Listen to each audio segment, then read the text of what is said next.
Hi, I'm Matt McGovern, and this is Inside the Pocket with Coach Gov. So our focus point this week, week one, the word expectation. Expectation is a tricky one. We have expectations, we have goals. We want to set high expectations for ourselves as quarterbacks and our teammates around us and our program, especially coaches. Everybody's expectation is to be successful, make the playoff run, win a state championship, as it should be. Things are not going to go as well as planned. That's kind of the challenge of week one, or even week two into week three, as we're sort of finding our way, is how do you handle expectation when it doesn't go as planned? So when things break down, when we aren't performing at our highest level, when our team isn't performing at their highest level. At this point in the season, again, we're normally not clicking on all cylinders just yet, which isn't the worst thing. It's kind of good to peak a little bit later in the season. But the bottom line is, how do you handle expectation when things don't go the way you want them to?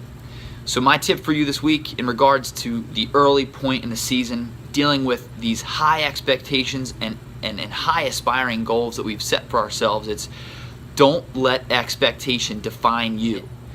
Recognize your expectations. Be aware of them.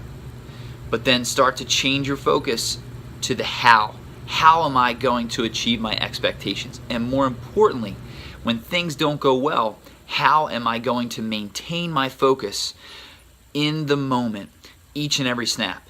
Because if quarterbacks can't stay in the moment each and every snap, they're going to let the previous play, previous series, previous quarter weigh them down and become a distraction to their success on the field and the future of their leadership of their football team.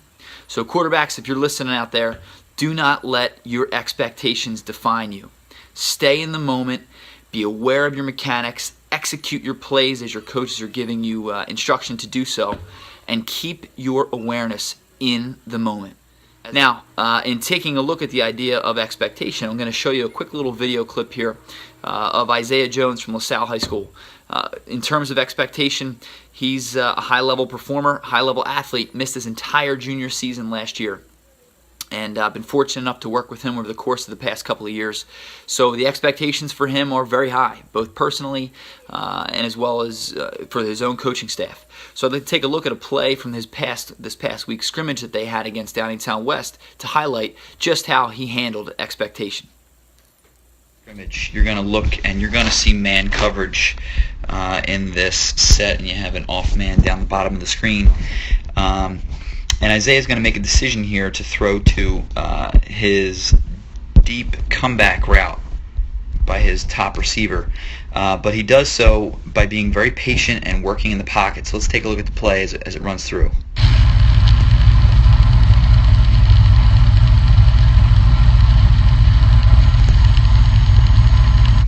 Okay, so again, you can see the man coverage is what you're going to see. You kind of have off man up top by that corner, and out of the gate there's not a lot showing, and as well as pressure is coming. Man coverage usually indicates some type of pressure is what they do. They'll bring their backer here who's going to rush right up, looks like BC gap here. With that, Isaiah does not bail. He keeps his eyes downfield the entire time and simply just works away from pressure, eyes downfield, knows he has a late comeback in man coverage, and as far as putting the ball in the money, that was a pretty solid effort there. Now, sorry about that line. What I want to do is kind of just take a look at Isaiah in terms of his mechanics. Again, off base, working away from the pocket. He does not have his feet, but what he does have is what I call load rev. Getting to this position right here is rev, and you're going to see him race his elbow ahead of the football, which is what we want. It's called elbow lead, which is going to allow you the most optimal performance of your arm and good extension through the throw. He stays very, very quiet on the front side of his body, which allows his elbow to drive through to create a very consistent and ultimately accurate throw. So this is a really solid effort from Isaiah Jones on this play. Now the play ultimately results actually in a touchdown, which is big time, coming off pressure, man coverage, and that's, of course, that's what you want at the end of the day. But Isaiah Jones, in terms of expectation, You got a potential Division I athlete here who hasn't played football in a year and ready to make his mark as a quarterback this season, and this was certainly a great opportunity to do that on this particular play, not getting flustered, not letting the pressure get to him, keeping his wits about him, utilizing at the end of the day his mechanics to complete this ball, which is the absolute most important thing we can do as quarterbacks. So great job here, Isaiah, and good look at how we handle expectation in the eyes of adversity in the form of pressure.